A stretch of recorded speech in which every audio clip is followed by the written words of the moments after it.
Sport World TV. Sport World TV vous informe en temps réel de toute l'actualité sportive et people. Cannes, Monaco, Honolulu, Bermudes, partout dans le monde.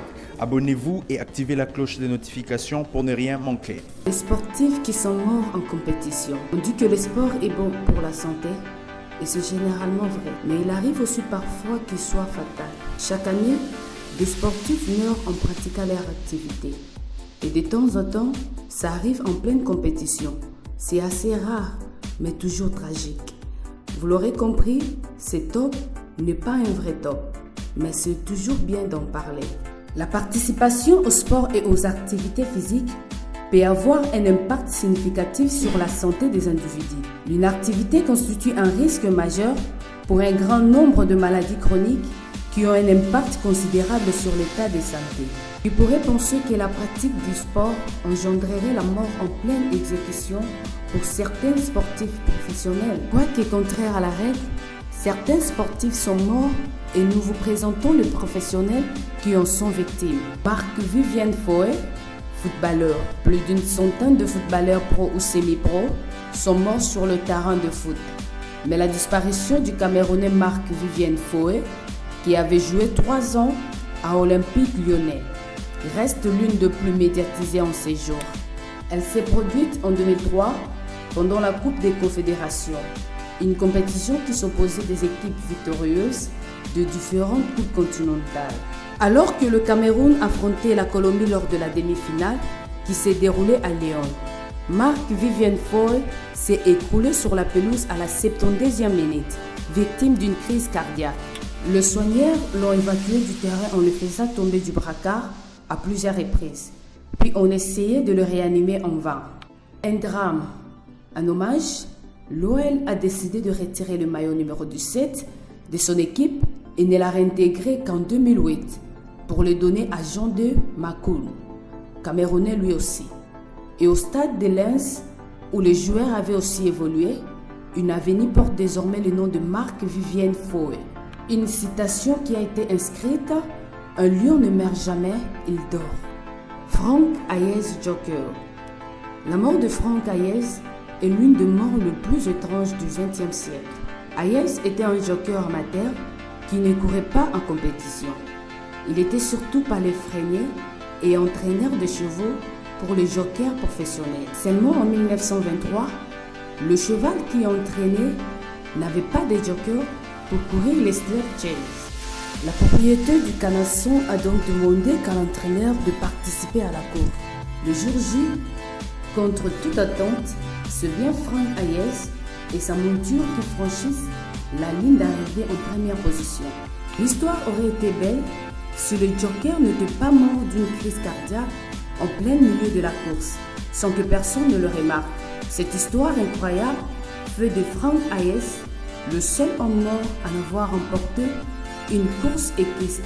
C'est triste, mais très fort. Gilles Bianchi, pilote de Formule 1. L'accident du pilote français a eu lieu en 2014, mais on s'en souvient comme si c'était hier. À l'époque, Gilles Bianchi, au parcours prometteur, disputait le Grand Prix du Japon à Suzuka quand il a perdu le contrôle de son bolide sur le sol mouillé. Sa Formule 1 est allé percuter une dépanneuse en train de dégager un autre pilote accidenté plus tôt.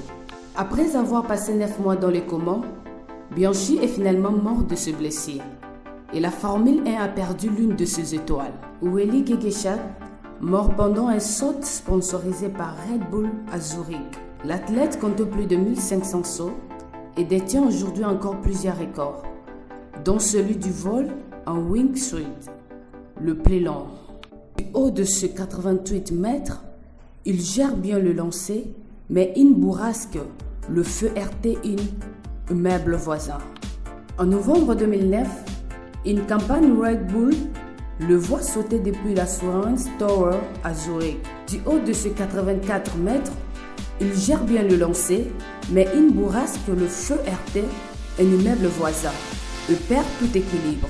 Il frappe le sol violemment et meurt 2 jours plus tard à l'hôpital. Thierry Perpoon, gardien de but de foot, mort après un coup de crapaud. Thierry Perpoon avait 24 ans à sa mort. joueur russe et évoluant en Ukraine. Il est rapidement sélectionné comme gardien car il est très prometteur et talentueux. Lors d'un match contre Hadji, à la 75e minute, un adversaire tente une reprise des volets très risqués. Puis heurte très violemment la tête du gardien, qui a une plaie énorme. Évacué sur civière, il meurt à l'hôpital 9 jours après à cause du traumatisme crânien et de poches de sang dans le cerveau.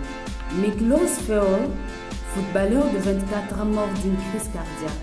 Le joueur Miklos Ferrol n'est pas le premier à décéder sur le terrain à cause d'une crise cardiaque. Mais sa mort fut médiatisée car le match était important et transmis dans plusieurs pays.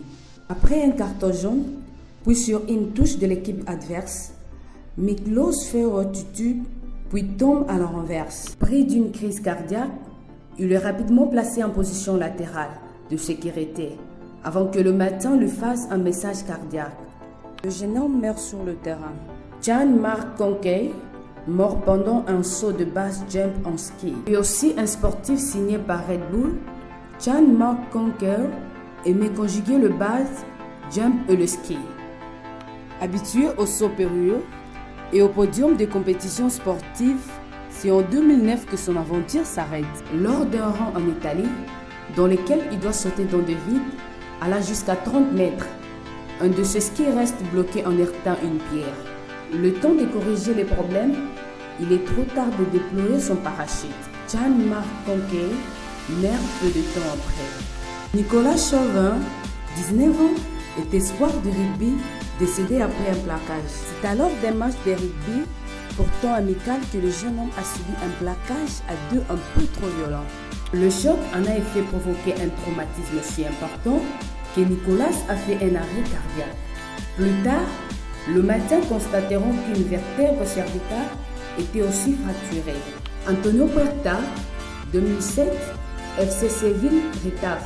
Le produit de la formation du FC Séville, c'est sous les maillots du club andalou qu'Antonio Puerta a perdu la vie. Durant la rencontre face à Rétaf, le 25 août 2007, l'international espagnol est victime d'un premier arrêt radio-respiratoire sur le terrain. Réanimé, puis évacué vers le vestiaire.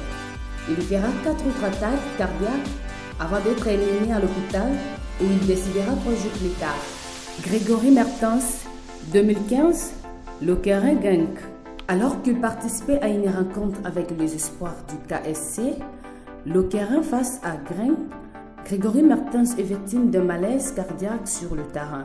Le défenseur belge et ancien international, l'espoir est alors réanimé, puis placé dans un coma artificiel. 3 jours plus tard, le médecin annonce son décès à l'âge de 24 ans.